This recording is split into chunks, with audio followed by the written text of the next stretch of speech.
you, Frank, for such a nice introduction. I'm Stan Morse, and we're here tonight to take a look at probably one of the most fascinating murders that ever occurred in our area, whether it be in the Hudson Valley, Dutchess County, or particularly Millbrook. The murder occurred right here in Millbrook, on South Road. South Road is that 3-mile stretch between 82 on the east and 82 on the west, as it turns out. Compton Estate is smack dab in the middle, the 1.5-mile mark. The property is now known as Tree Haven. It's undergone several changes over the years. It was known perhaps way back when as the Compton Estate, and that's why it's referred to the Compton murders, because the Compton Estate at the time of the murder in 1910. It's subsequently became known as Sequelimus, then Netherfield, and Tree Haven. And I'm not sure how many other names it's undergone, but it's going to undergo many name changes. Now, the murder we're going to be talking about tonight happened on Thursday morning, January 13th. Just remember, unlucky 13, particularly for the murder victim. January 13, 1910, 94 years ago. It occurred in the middle of a raging snowstorm and a howling windstorm. The snowstorm came in at 10 o'clock in the evening on Wednesday, January 12th. The snow ended at 1 o'clock in the morning of January 13th, at which point the howling winds commenced and lasted right through the morning and into the afternoon. Quite a time. Why are we even talking about this thing? The murder happened, there was a murder victim, there was a murderer, the murderer was caught, subsequently handled through the penal system. So why are we talking about it? The answer is, for about 40 years, until the best date we can put on it is 1949, a fictionalized version of this murder was published. It was published by Hillman Periodicals in the United States, and was one of several chapters in a book called Dead on Arrival. Pretty good. Now, I believe, I have faith in the fact that it was published more than once in the 1950s. Dick Whalen believes that it may have been published in Argosy magazine. We've been trying to track it down. We've been on the internet doing all sorts of searches, and we can't find it in Argosy magazine. But I believe it was probably right. Alex Marshall believes that it may have been published also in Sure Detective magazine. Entirely possible. It was a spectacular event at the time, and that we needed. 1962, Collier's Books. Remember the old Collier's magazine from the 1950s? Right? Well, they had a subset called Collier's Books. And they put out a 10-chapter book, which is called Harvesters of Murder. Harvesters of Murder. And the case appears as Chapter 3 in that particular book. Bought the book, 95 cents, not bad, in 1962. Wish we had it then. But since that publication of a series of fictionalized versions of this real-time event happened, confusion is reigning. When you talk to the people of Millbrook who have any familiarity with it, and there are a lot of descendants of people who were alive at the time, there is confusion. So one of our objectives tonight, see if we can't set the record straight a little bit. We're going to do it in a little bit of a fun way. Rather than just have you listen, because I can put you to sleep in no time. I really want to. We want to have you try and solve this murder. And at a point in time, we'll stop the presentation and say, okay, fine, who did it? And it's up to you to tell me. And then we'll go to the conclusion. Now, the way the presentation will go is that you have a handout which has 3 things on it. A list of the cast of characters who appear in the fictionalized version. The fictionalized version is in Collier's Books in 1962. On the back, on the bottom of the page, you have some space for some clues. I'm sure everybody has a pen if you want to write the clues down. What Mary is doing is setting up for later on in the presentation when we show you all the documentation that occurred, because there is quite a lot of it, thanks to Lord Duncan, the library staff. Well, in any case, on the back of your handout is a map of the Compton Estate as it was known then, and doggone it, wouldn't you know, the buildings haven't changed that much. They're all known by Alex Marshall, who is with us tonight, and the buildings that are important in this story are blacked out. They are the main house, the barn, the superintendent's cottage. You will hear them play in. We're going to take you through the fictionalized accounts. We're going to go through the fiction.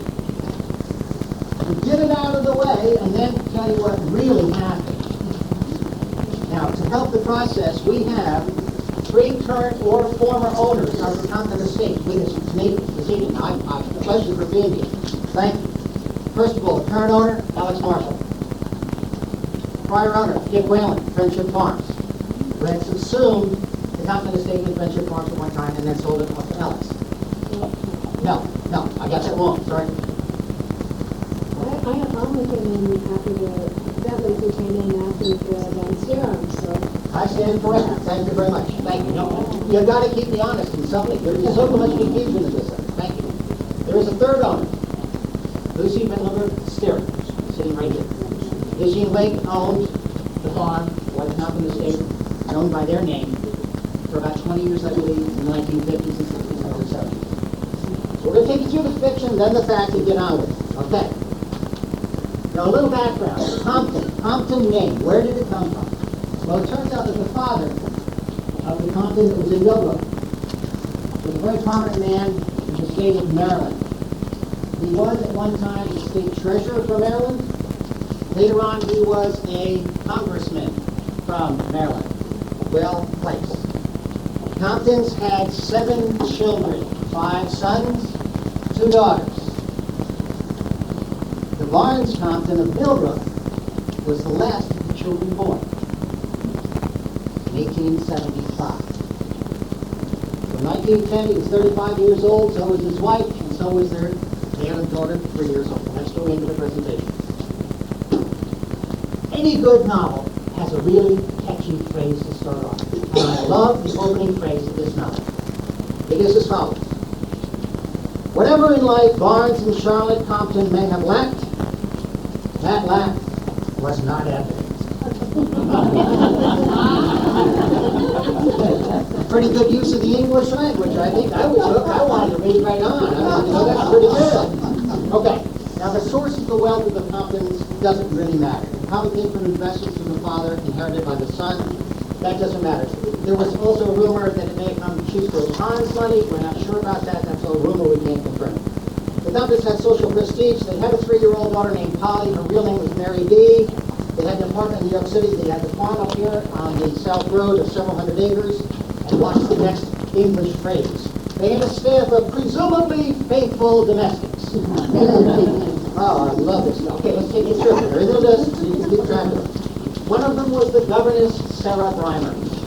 She was the person taking care of 3-year-old Polly. There was the butler. He was Japanese in descent. His name was Sotaro Ohashi. He was reputed to be about 50 years of age, and that'll play into the story. There was the cook, Alice Dutcher. And that name you'll hear later on. The maid, Mary Farrell. The estate superintendent, Frank Skirmahorn. Now, a month prior to the murder, January 13, 1910, was Christmas time. Christmas time, 1909, festive beyond belief in the Poughkeepsie area. The Comptons were constantly going to dinner parties and social events and so on in Poughkeepsie. There have been many winter dinner parties there. Their names have appeared prominently in the Poughkeepsie Eagle Society columns, interestingly enough, along with the names of some of their staffs. There have been a week of constant snows prior to the murder, and those snows, however, had not prevented the New York City papers from reaching Millbrook. The Comptons got them. They read the society columns. They got excited because of all the things that were happening in New York City. He up and said, let's go to New York and take little Polly. Well, that's where the governess, Sarah Breimer, intervened. Said, oh no, don't take little Polly to New York City. She loves the country, loves the snow, the snow, the whole 9 yards. She loves winter. Leave her here with me. You go to New York City, have your social fun. I'll take your little Polly, and you come on home. Well, the discussion went back or so, about a day or so, and finally the Comptons acquiesced. And the Comptons left for New York City January 12th, Wednesday. Day before murder. Frank Skirmahorn, the estate superintendent, drove them by sleigh to Poughkeepsie's train station. They didn't have a whole heck of a lot of cars at that time. Of course you go by sleigh. 12 hours after they were deposited at the Poughkeepsie train station, a major snowstorm started, the one I described, starting at 10 o'clock last week, at 1 o'clock, and then the howling windstorm. Let's go to the script. Read a little bit from the script, because it really gets very good. At 4 o'clock in the morning of Thursday, January 12th, 4 o'clock in the morning, the phone rang at Poughkeepsie Police Headquarters, and the sergeant there learned there was serious trouble on the Compton Estate in Millbrook. The connection was a very bad one, and the sergeant couldn't be precise about the nature of the trouble being reported, but he heard the words kidnapping, blood, burglary. And he knew that the caller, Frank Strimmelhorn, seemed desperately in need of help. Interesting, this sergeant must have had his act together. Within minutes, he notified 4 key people in Poughkeepsie. His chief of police, Charles McCabe, Justice County Sheriff George Townsend, District Attorney John Mack, and finally, Dr. Robert Andrews, the county coroner. Could you believe by 5 a.m. those 4 gentlemen had convened on Poughkeepsie Police Headquarters? They have hopped on the sheriff's, or got into rather the sheriff's wheezing and complaining locomobile. What the heck is a locomobile? This is a locomobile, all right? Right off the internet, folks. The internet's a great source of material these days, right? Locomobile. Now, this picture is a rendering of a convertible, the seasonal car. But apparently McCabe's car was a hardtop. But the hardtop didn't have any side curtains. It was wide open, except here, to the wind. Those gentlemen hopped in that car 5 o'clock in the morning and headed for Poughkeepsie. I'm sorry, headed for Millbrook. Well, 4-cylinder car. A mile outside of Poughkeepsie, the locomobile broke down to snowdrift. Well, the officials were pretty sharp. They went to a nearby farmer who had a place right nearby and prevailed upon the farmer to give me a horse and sleigh. They did, and then 5:30, I guess, they were on their way to Millbrook, arriving, according to the fictionalized account, at 7 o'clock in the morning. An hour and a half by sleigh from just outside of Poughkeepsie is pretty good. Well, the truth of the matter is they arrived at 8:30, not 7 o'clock. We tracked that down in the research archives, and they didn't get there till 8:30. Actually, the time of arrival is irrelevant to what happened. You don't have to get that as a clue. When they arrived in Millbrook at the Compton Estate, they were met by a Millbrook physician, Dr. Mackenzie. Famous gentleman, well-known, extremely well-respected in Millbrook. They were met by Frank Strimmelhorn, the state superintendent, and by Sataro Ohashi, the butler. When they finally came within earshot of the 3 gentlemen that were receiving them at the barn, it was Strimmelhorn who spoke first. He said, "We thought at first it was a kidnapping combined with a burglary. But then we found her out here in the barn, dead. And Dr. Mackenzie says she was strangled." Pound says District Attorney Mack, he knew that the Comptons had a 3-year-old daughter named Pop. And ever since he got rousted out about 4 o'clock, he was concerned. Who had been murdered? So he said, "Found who? Are you talking about the Compton child?" "Not the child," said Strimmelhorn. "The governess, Sarah Bryan.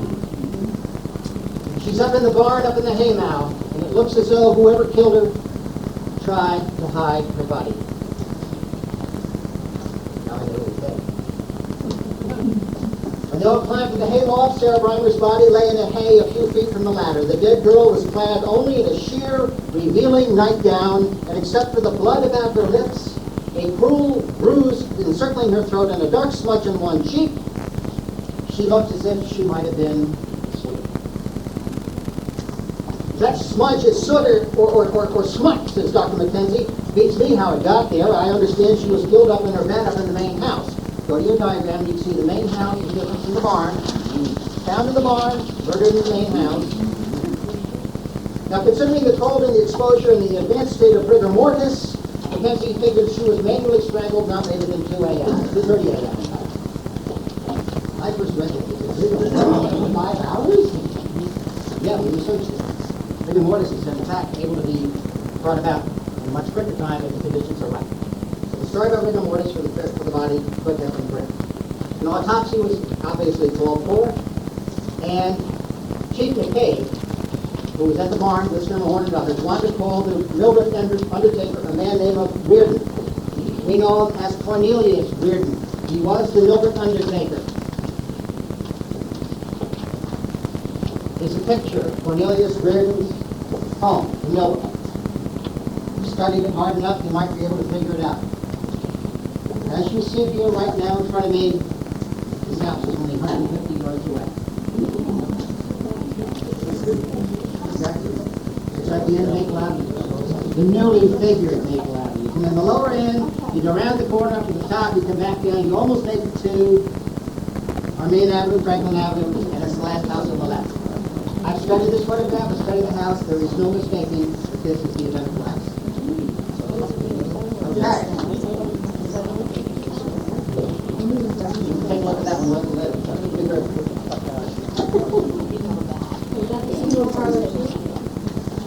Excellent question. Was that the funeral parlor too? The answer is no.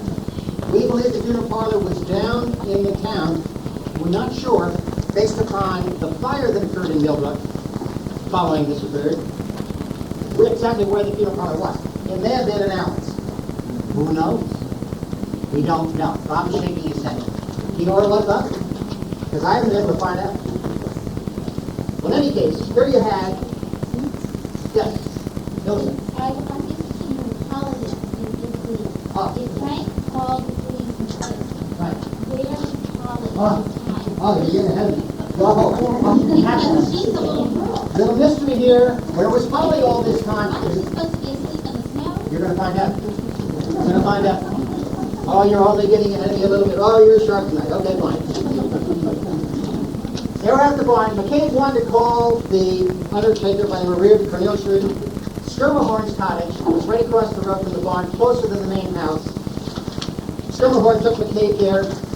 Another one to the main house. They left the body in the barn. Yeah, they did. They left the body in the barn. On the way to his cottage, Skirma Horn gave McCabe some background to the discovery of the barn. I'm going to answer the question about 5 minutes later. They left the body unattended.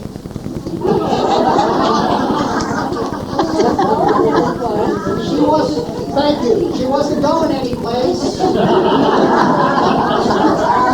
Excellent, The night before the crime, Skirma said he sat up late and alone in his cottage, except for Rosie, the setter dog, who was having pups. Whelping is the term. Whelping means having pups. Skirma was serving as the veterinarian. At 1 a.m., the wind started to blow quite hard. At about 2:30, Skirma heard his shutter banging wildly on the front of his cottage, and he left the whelping setter to step outside and fasten the shutter. While outside, he thought he heard a cry coming from the west wing of the main house, the wing nearest him. He knew little Polly's nursery was on the second floor of the west wing. The wing nearest him. He knew little Polly's nursery was on the second floor of the west wing. He was alarmed. He tramped through the snow, and he stood below the nursery's second floor windows. Skirma said, I heard Sarah's voice, a man's voice. And I got the idea that Sarah was entertaining a friend, if you know what I mean. Sarah didn't sound as if she was in any distress, and well, I figured she wouldn't welcome interruption, so I went back to my cottage and I went to sleep, and at 3:30 the day Mary Farrell called, all excited. And from what Mary said, I knew there was trouble about Sarah. I rushed up to the main house and I found Mary, Sotero, Hushy, and Alice all running around like crazy. There'd been a man in the house. They told me, a burglar. And they couldn't find Sarah. After a bit, when Sarah didn't turn up, I, Frank Skirma, called the Poughkeepsie police. But before you gentlemen arrived, we did find Sarah in the barn. We called Dr. McKenzie from Millbrook. By this time, McCabe and Skirma had arrived at Skirma cottage, only about 150 feet away. They entered the cottage. The place was a total mess. Can you imagine the kitchen floor with a whelping dog? Well, if you've been through that, that's fun. Notice these new litters with up to 4 pups. That's like well, that's true. There's still more to come, said Skirma. A lamp burned on the kitchen table. A second lamp unlit stood nearby. The sun was up now. It was probably around 8 o'clock, 8:30 or so. And Schermerhorn blew out the burning lamp. Schermerhorn said, Mr. Compton has electrified the main house, but he hasn't done this one yet in my cottage. He pointed to the crank telephone on the kitchen wall. He said, if you want to call Reardon the Undertaker, go right ahead. And after the Chief of Cave called, Reardon, he and Schermerhorn struck out for the main house, wind at their back, 200 yards distance.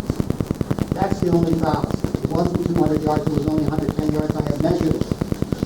And it's been corroborated by the diagram that you have in front of you that says the main house to this line is 228 feet, continues 93 feet over the house. Add them up, it's almost a little bit over 300 feet. That's only about 110 yards. When they arrived at the main house, all the adults were in the kitchen sipping coffee. And here's the answer to your question, Millicent. Little Polly was safe in Alice Dutcher's lap. She was drinking milk. All for the night. They didn't say that. There's more to come. District Attorney back to the charge. He dismissed the Compton staff from the room, saying he would call them questioning one by one, and the first one summoned was Mary Farrell, the maid. He told the day the following. She said, after the Comptons departed yesterday, the 12th, it was a generally uneventful day. Schermerhorn had returned from Poughkeepsie from taking him there. There was a quiet supper. Sataro Ohashi had visited the cellar to the bank of coals, as he always did at night, particularly on a cold winter night, and it was an early bedtime for all. Now, just a little bit back. Mary Farrell, Alice Dutcher, and Sataro Ohashi slept in the east wing of the main house. That's labeled on the map. East wing of the main house. Polly and Sarah Breimer were in the west wing, connected to the master bedroom. All rooms could be reached by an upstairs corridor and by two staircases to the main floor. There are actually not two staircases, there are three, but it plays well to have two. When I went to bed, Mary Farrell related, I left my door open just for ventilation, and I woke between 3 and 3:30. I saw a light flashing in the hall. I jumped up, and there stood a man. I couldn't make out who he was. His flashlight blinded me. I screamed and I ran down the hall. I heard the kitchen door slam, and I figured he left the house. I ran into Alice Dutcher's room, and I jumped into bed with her. The two of us lay there shivering with fright, and after a while we got up the nerve to get up and beat on Sataro Ohashi's door, the butler. As usual, his door was locked. It took forever to open up. When he did, and after we told him what had happened, he told us to make sure Miss Polly was safe and that the man with the flashlight had actually left the house. We went to the nursery. Little Polly lay asleep in her crib. But Sarah Breimer's bed was empty, with its covers thrown back and a fresh blood spot on the pillow.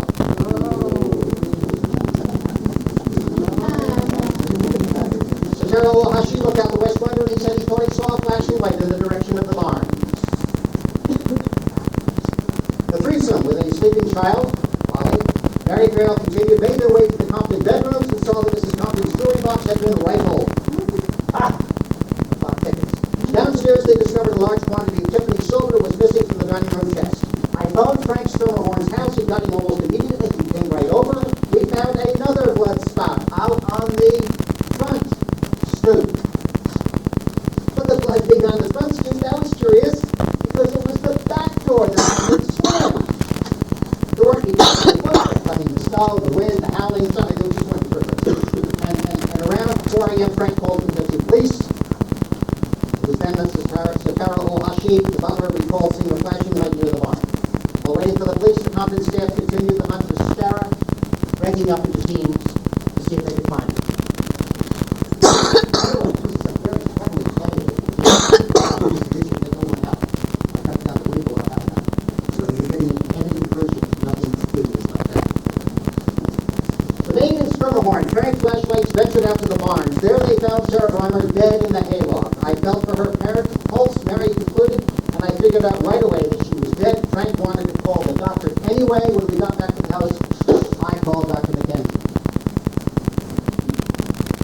Well, interviewed in turn, the cook, the superintendent, and the butler added very little to Sarah's narrative. None knew of anyone who would have taken Sarah's life. They also had no idea who the man was that Frank Schermerhorn had heard talking with Sarah in the nursery at about 2:30 in the morning. After all, Sarah had never had any callers. It was possible Sarah might have crept downstairs and visited a visitor late at night, but after all, his kitchen staff had the front and kitchen door key.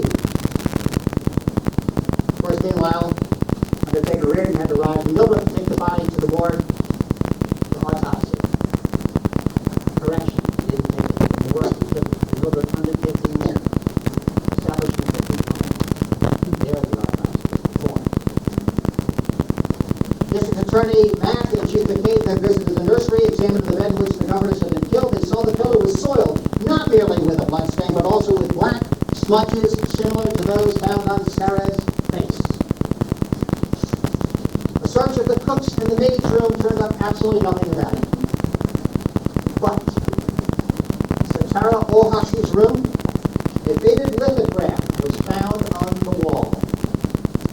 It portrayed a group of Japanese acrobats, and beneath ran the legend, the Ohashi family, daredevils on bars and flying wings. One member was a youthful Satara in the group. Years ago, apparently the Compton butler had been a circus or carnival performer. Where's this one, huh? The police chief and the district attorney looked out Ohashi's window to note that it opened on a sloping kitchen roof.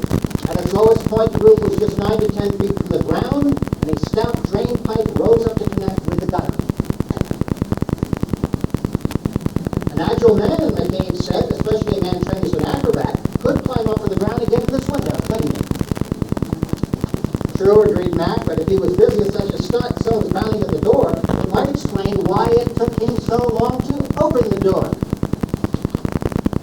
Well, they went back downstairs while Mac tried calling the conference in New York. McCabe went through Sarah Breimer's effects in her trunk in the nursery. He made a startling discovery.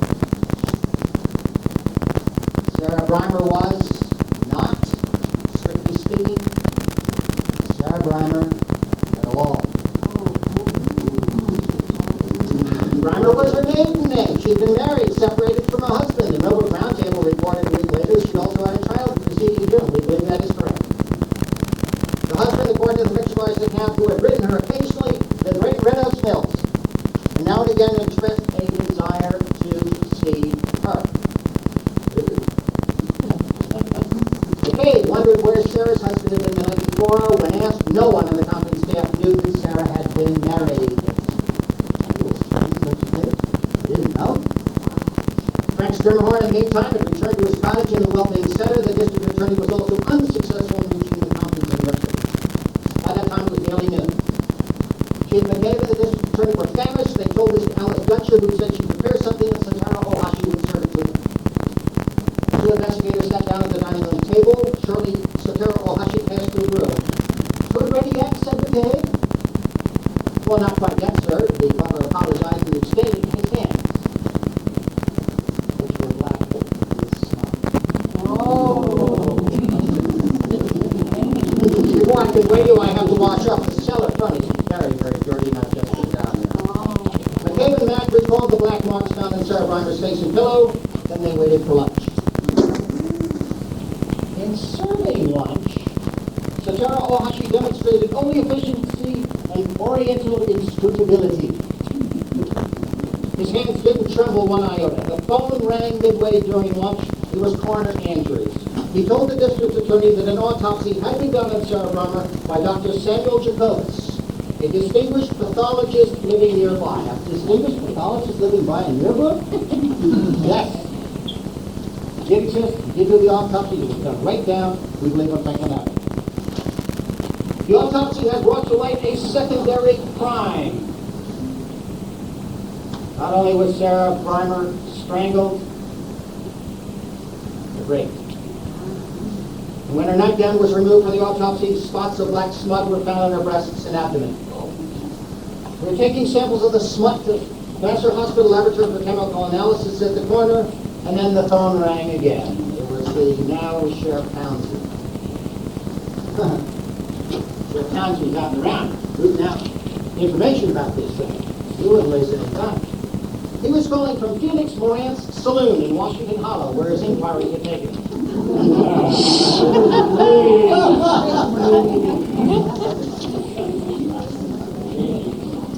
I learned something new, he went on. By the way, I'm going to get you because Lucy put me straight on this. Right? Felix Moran's Saloon is real. It was in Washington Hollow. Lucy said later on, when her kids were growing up, it was known as a hangout for the Bennett College girls. You wanted a beer, you go down there. Then it was known as Doc's Hollow Inn. Doc's Hollow Okay. Today known as Copperfield. Yeah. Copperfield. Okay, great. Now you know. You're getting close to home, isn't it? It is. Okay. I'm afraid of. Sheriff Reimer's husband, said the DA. Husband, said Stewart. He was surprised. No, not her husband, and she was married. I didn't know it. Was she married? Sheriff Mack ignored the question. Look, Frank, if you spoke of being afraid of someone, tell us about it. With a troubled frown and a seeming reluctance, Frank mentioned a name. Satara Ohashi. You see, I think he killed Sarah, and I think he knows I suspect him. He told me a few days ago he had a hell of a yen.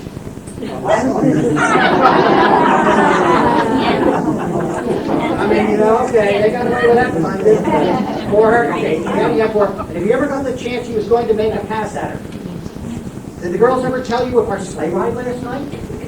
Yeah. Well, except for little Polly, Sotero and Sarah were alone in the house. And when we got back from sleighing, I saw a curious gleam in Sotero's eye. Also, the Japanese told me that if a man ever wanted to get in bed with a woman without her knowing who he was, the thing for him to do was to black his face. There was smut on Sarah's cheek. Skirmahorn continued. The man's voice I heard when I was standing under the nursery windows, I really think it was Sotero. The man had an accent, an Oriental accent.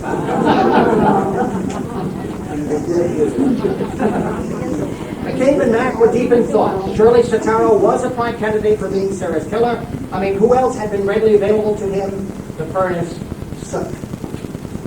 Who else was as agile as he, to be able to flee the house, then within minutes climb back up to the second-story window? And who else had expressed such lust for Sarah Reimer? Returning to the main house, McCabe and Max stepped from the coachman's cottage. Since the wind was at their backs, the return trip was easier. Looking up, they saw Sheriff Townsend in the main house. He was at the estate, waving at them wildly as if he was yelling at them. Darn fool, muttered McCabe. If the sheriff wanted us, why didn't he use the phone? With the wind throwing his voice back down his throat, doesn't he know we can't hear a thing he is saying? Police chief stopped a couple steps further. Something really bothered him.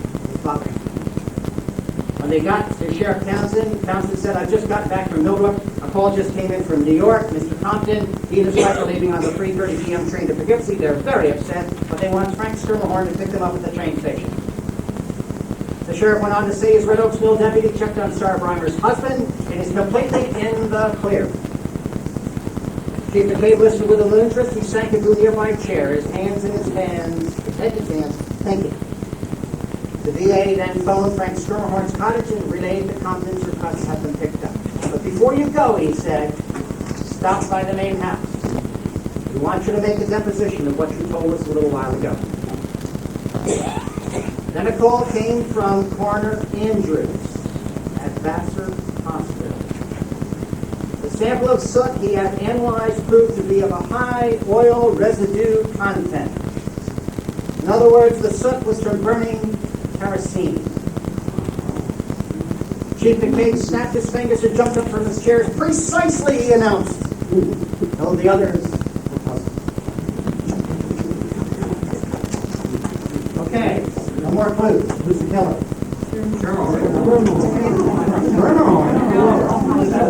Ohashi.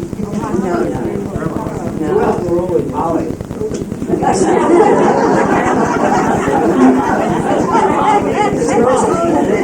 Rosie, right. I have no more clues for you. You have all of the clues. Nelson. Can I have the name of Sarah's husband? No. Because the fictionalized account didn't kill him. I'll tell you what his name was later. Who was it that broke the kerosene ladder? Skirmahorn. Besides the door leading the bar, remember the Okay, let's get to the solution because it moves quickly.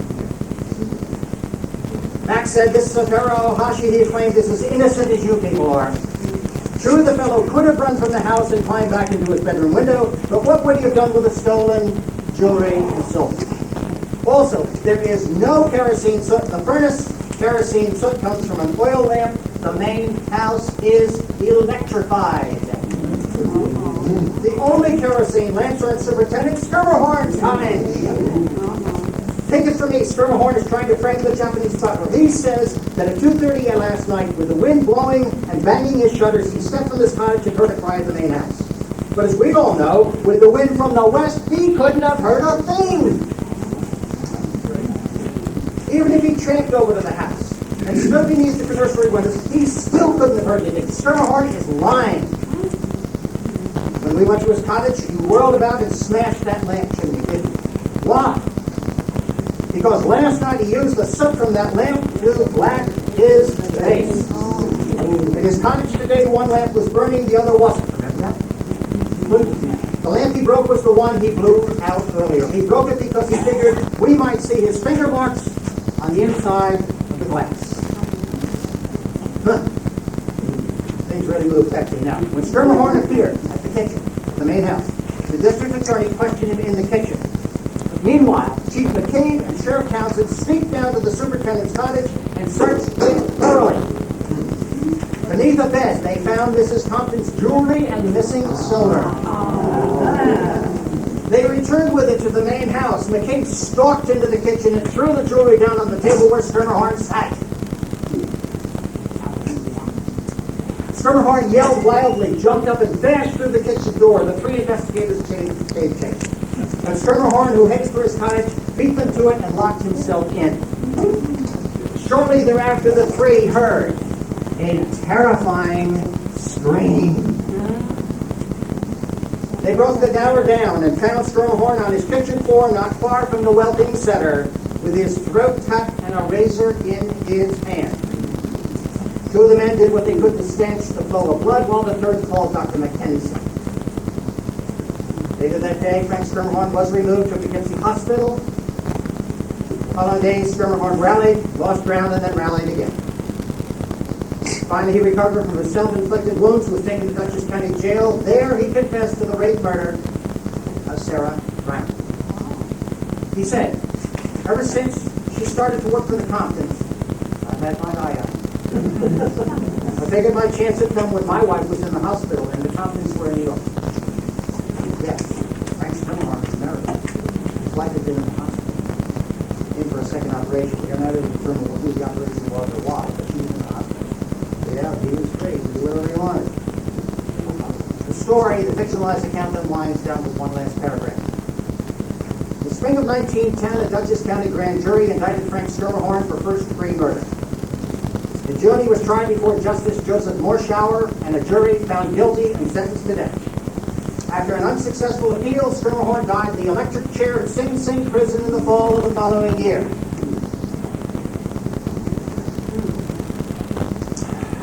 That ends the fictionalized account. Question, did they have the electric chair then?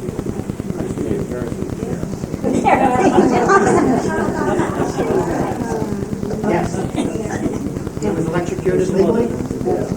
Sing Sing prison on November 20th, 1911. Approximately 21 months after the murder. We'll get to that in a minute. Now, what's that? No, that's not him. No, that happens to be a picture of a man that was arrested out in, I believe, Buffalo. Now you've got to say, wait, how come a mug shop has a guy in prison? I'm sorry, in prison. Why is the mug shop being taken with a suit and tie? The answer is, as soon as the verdict and the sentencing was passed, specifically the sentencing, they never wasted any time in 1910. Schermerhorn was in the sheriff's car, and within 10 minutes, on his way to Sing Sing prison, he was entered that day. I'll tell you what it is. It's really interesting. So what happens is that these people are wearing their go-to-court clothes, as they say. And what do we listen to? What am I doing here? I'm in Sing Sing maximum security prison, convicted of murder. What am I doing in a suit and tie? That's why that doesn't make sense. That's not Schermerhorn. Okay, now, two other sections of the presentation. We're moving along, and we'll be done very shortly. There are several Mildred people were what we call unheralded people in this story. And now we get to the truth of the matter. Yes, there was a murder. Yes, it was Sarah Barber dead. Yes, it was Frank Skirmhorn caught in the murder and executed the following year. And that's where the fiction and the facts seem to diverge all over the place. We face some people that are involved in Millbrook. Miss McCarthy. Don't know what her first name is. Can't figure this one out. Miss McCarthy was a telephone attendant in Millbrook. She was the one who took the call at 4 a.m. from Frank Skirmhorn. Skirmhorn was not the person who made the call to the Poughkeepsie police. It was Miss McCarthy. Miss McCarthy also had presence of mind. Can you believe this? To call the Central New England Railroad. Huh? Central New England Railroad. This person really had her act together. She said, you know, there's a murder. Wouldn't that murder want to escape? And how would he escape? By rail. He got notified the authorities. And immediately, a detective, James O. Young, from the Central New York England Railroad staff, helped in the investigation with McCabe and Mack and others. Unheralded figure. Never made the paper. But Skirmhorn tried to commit suicide. And he did. He got too high in the jugular. Right. Got up here, not here. Didn't go there. Blood. He was treated by one of two people. We can't figure out which because there are two reports in the newspapers. One was a Dr. Mary Moore of the Bennett School, or perhaps a Dr. Pauline Root of the Bennett School. One of the two treated him and got him into such a condition that he could be taken by sleigh in a howling windstorm to Vassar Hospital 20 miles away. Imagine you have ambulances today. This is a horse and sleigh. This is how it was done. William Millard was another Compton Estate employee. He wasn't mentioned in the Collier book at all. He was the quote estate foreman. He was the one who told Chief McCabe on the afternoon of the murder, on the 13th, that Sarah Breimer had approached him recently and told him that she did not like Frank Skirmhorn's actions toward her and that she was afraid that Skirmhorn would take unfair advantage of her. You all know the name of Oakley Thorne and Miller. Birdseye Lewis. That's a real person. He was the son-in-law of Oakley Thorne. He was in the presence of Chief McCabe when Skirmhorn was found in his cottage after the attempted suicide. Well, the Thorne estate applies. Logical review of the evidence. Question answered. Sarah Breimer was reportedly the former wife of a Clarence Morse. Living in Tungus Springs, Maine, and when contacted, Morse denied that he was married to Breimer, despite correspondence found in Sarah Breimer's trunk. The couple had a child reportedly, but died preceding it. Several Millbrook folks also participated in the finding of the stolen silverware and jewelry. It was not found that afternoon, the 13th. It was found the following Sunday, and I'll show you where. They included Seymour Dutcher, possibly related to Alice Dutcher's name. I'll say it's right. James Birch, John Paulus, who at the time was a Millbrook baker, Charles Sherrow, Thomas A. Hearn, and George Manning. The point is, these were real live folks who participated and helped in the investigation of the Sarah Breimer murder. Jerry Donahue, father of Catherine Donahue. I talked to Catherine the other day. She said her father Jerry had died when she was 5 years old. She didn't have the record. This is what I say. Jerry Donahue was a Millbrook police officer, assisted Chief McCabe in the investigation of the Compton staff during the murder. He and Millbrook resident Charles I. Swift were reported to reach the first of these to reach the Compton estate after the murder was reported. They actually got to the estate at 4:30 in the morning. Because the call, remember Skirmhorn, Millbrook, and Millbrook was talking right now going. Listen to the report about Charles I. Swift in the Collins Police State in Millbrook. Charles is always willing to go with his automobile when there is trouble around, and he does it for charity's sake. There was a gentleman named Gus Davis, a Millbrook resident, who noticed the black smudges on Frank Skirmhorn's ear on the morning of January 13th, and reported to the chief of camp. So there were other people who came into the investigation who didn't get credit in the fictionalized account. In fact, I believe it was the maid who also ultimately told Mrs. Compton about the smudges. She cave, she took him to the cave, she didn't, and that was really the solution to the case. So here are the real facts of the case. Well, I'll tell you what, no, let's do something else. First in the morning.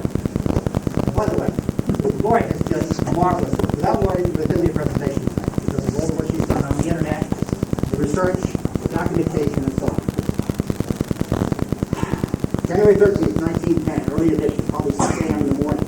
6 a.m. in the morning, after the police noticed 2 hours early. The police received word at 4 o'clock this morning that the Compton house in Millbrook had been robbed and that a nurse girl had been found in serious condition, having been chloroformed by the burglars.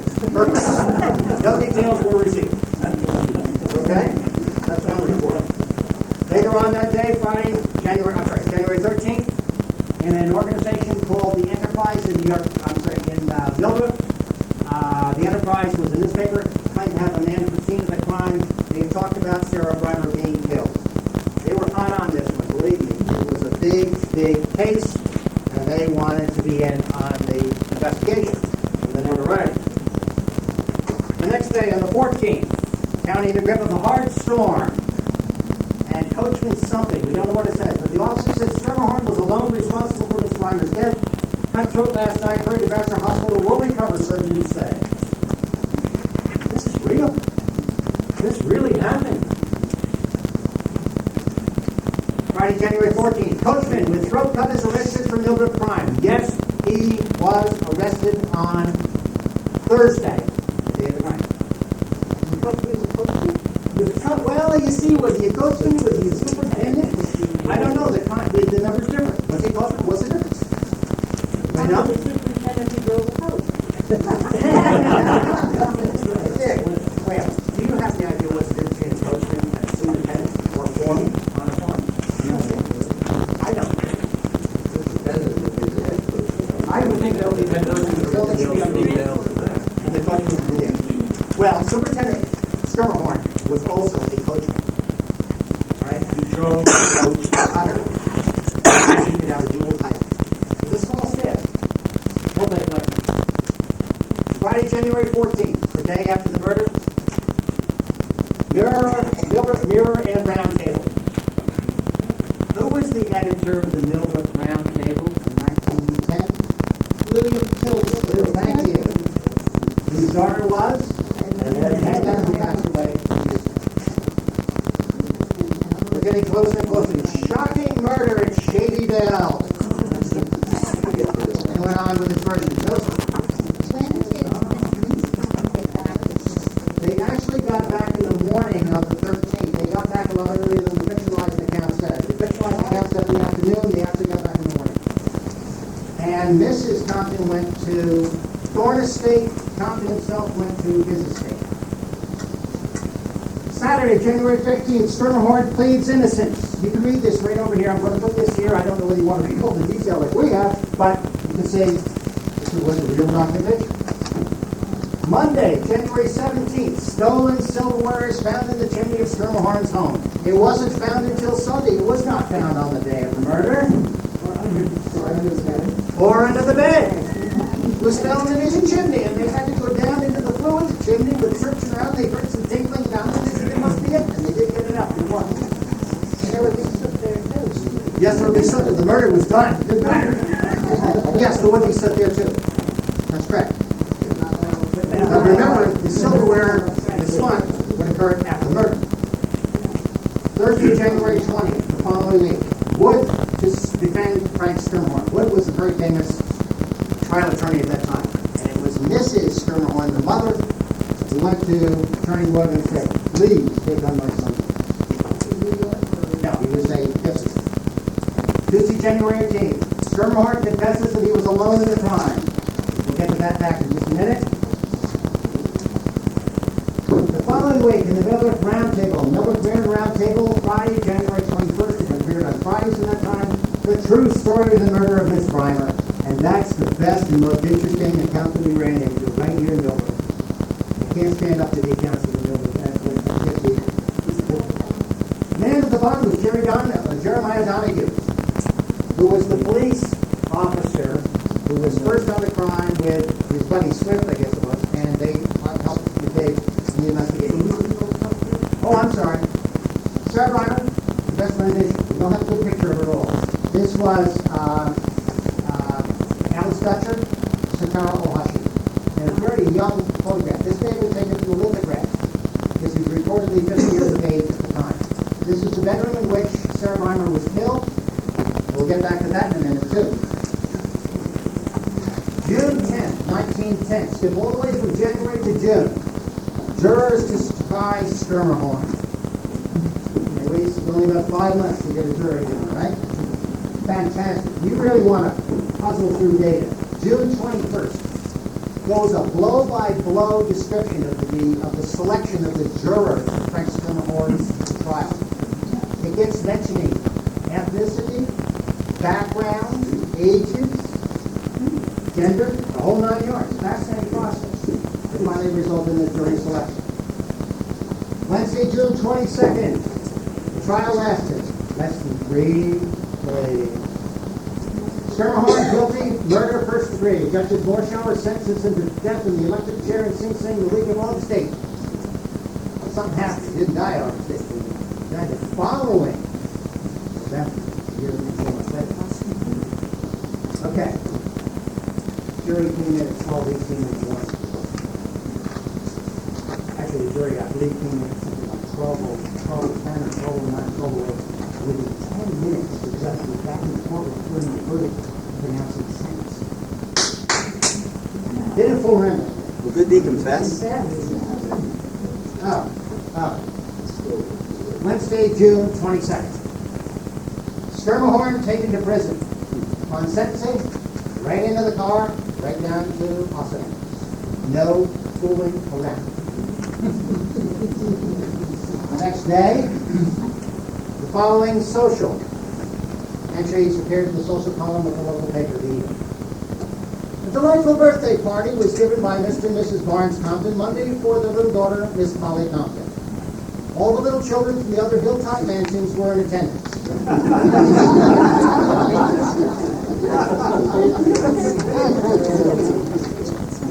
Mr. and Mrs. Barnes Compton will spend a few weeks traveling. November 20th, the following year, 1911. A little article about Frank Schermerhorn and the evils of liquor. Well, let me tell you, he hadn't just gone to Felix Morant's. What he had done was he had some sort of obligation to Millbrook that night of the 12th. He'd said to the girls, come on, let's go for a sleigh ride. Nobody's home. Nothing's for New York. They went into Millbrook. They got done with the thing. Purportedly, Schermerhorn had something to drink in Millbrook. They then went to Felix Morant's saloon and had more to drink. When he got home, who knows how much he could consume? What's that? 23 years old. 726. No, we don't. We are not able to find out. I'll tell you, if we had another month, Lori and I think we would have a picture of Frank Schermerhorn, because it was just yesterday that we got the book on Sing Sing prison. We found the exact date of his entry. Okay, now, I'm not ending it. Penalty is paid by Schermerhorn. The murderer of Sarah Reimer was electrocuted Monday at Sing Sing prison at 5:30 in the morning. In the article. Let's continue the facts. Now, this may surprise you. Sarah Reimer was murdered in her bed in the nursery where her body was found. It was not found in the barn. I didn't realize this. It finally hit me when Alex Marshall took me around her property about a month ago. We went into the barn. How did we get to the second level of the barn, Alex? By stairs. There had been no retrofit of that barn from a ladder to the hayloft. From stairs, the stairs were the original part of the property. It was obviously they were. Literary license had been taken in the narrative that you heard earlier in the evening. Sarah Reimer was killed in her bed, and that's where her body was found, and little Polly was sleeping right nearby, totally unaware. Sarah Reimer was choked to death. There was no evidence of a struggle as the bedclothes had not been disarranged. The earlier report that Sarah had been chloroformed was totally in there. The autopsy of Sarah Reimer, we already said, was taken in the committee's Reardon undertaking rooms. Frank Schermerhorn cut his own throat in a suicide attempt. I told you about that. Oh, get this. On arrival at the Compton Estate at 8:30 in the morning from Poughkeepsie, not 7 o'clock from Poughkeepsie, Chief McCabe immediately recognized Frank Schermerhorn.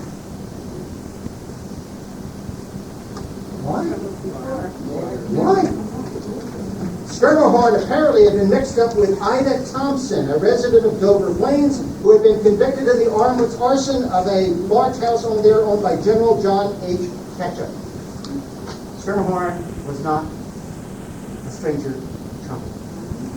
The chief of police recognized him when he got to the line. Several times during the day, this was reported in the paper, Schermerhorn was reportedly asked Chief McCabe, "What do you think it is? What do you think it is?" Tell me, if he'd kept his mouth closed, he might not have been found. Early in the investigation, Chief McCabe heard from the Compton staff that Sarah Breimer had complained of advances coming from Schermerhorn. It wasn't in the narrative. Frank Schermerhorn was 22 at the time of the murder, not 26 as reported by the Poughkeepsie Eagle. Before cutting his throat, Schermerhorn left a brief note addressed to his wife and read, "My dear wife, I am not guilty. I write this to say goodbye. Your loving husband, but no more." Not only were silverware and jewelry taken by the Schermerhorn in the attempted burglary cover-up, but a number of clothing items belonging to Charlotte Compton as well, and those were found burned in Schermerhorn's cottage stove.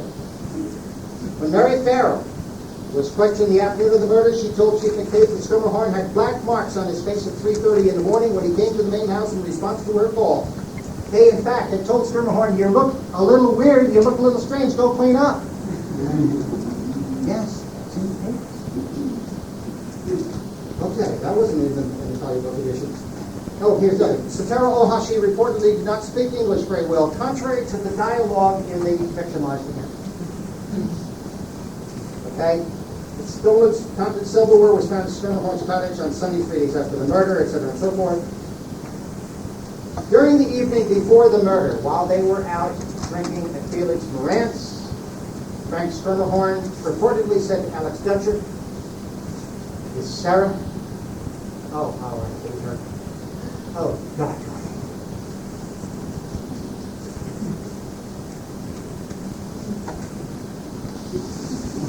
Sarah Breimer was buried on Saturday, January 15th, 1910 in Meriden, Connecticut, and the funeral held at the home of Uncle 2 days after her death. Frank Schermerhorn was executed at 5:30 a.m. Monday, November 20th, 1911, in the electric chair at Sing Sing. He was one of 3 electrocuted in Sing Sing that day.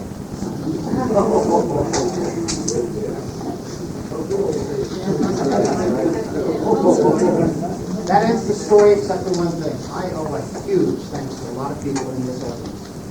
Dick Whalen for being generous enough to distribute a little pamphlet called Murder at Friendship Farm, because he owned Compton Estate at the time and had the right to publish it under that name. Thank you, Dick, because I got hooked on it.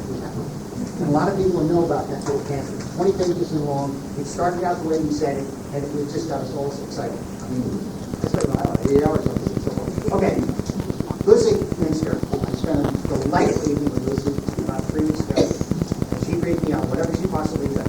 She gave me a couple artifacts that are on display. Thank you very much for your time. Alex Marshall, lovely. You're great. Alex spent a half a day with me touring Compton Estate. I got a tour like I couldn't believe. I was just all overwhelmed. We went to the wood box, we went to the houses. We spent an hour and a half inside the main house. That house, the main house, the Compton Estate was originally a farmhouse. It had a second extension and a third extension. And Alex is now repurposing the house and things to do, and I believe that's cool. Is that right? Oh, wow, that's great. Nancy Rogers and the library staff. Particularly Lori Duncan. Lori, where are you? She went inside. Without Lori Duncan, we wouldn't have all this. We wouldn't have the data in the background, the reality stuff. Thank you, Lori. I'll invite the current owner and former owners to add any comments at this time. The presentation is officially done, but we're open for questions, answers, and comments. Alex, would you like to say I guess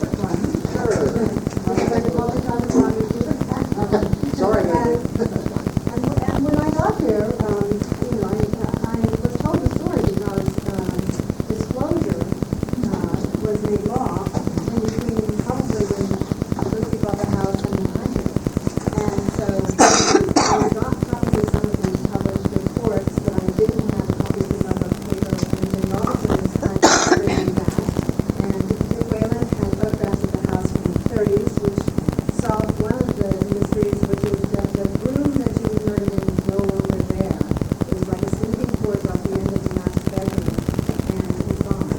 So there were rumors of a ghost in the house, and Lucy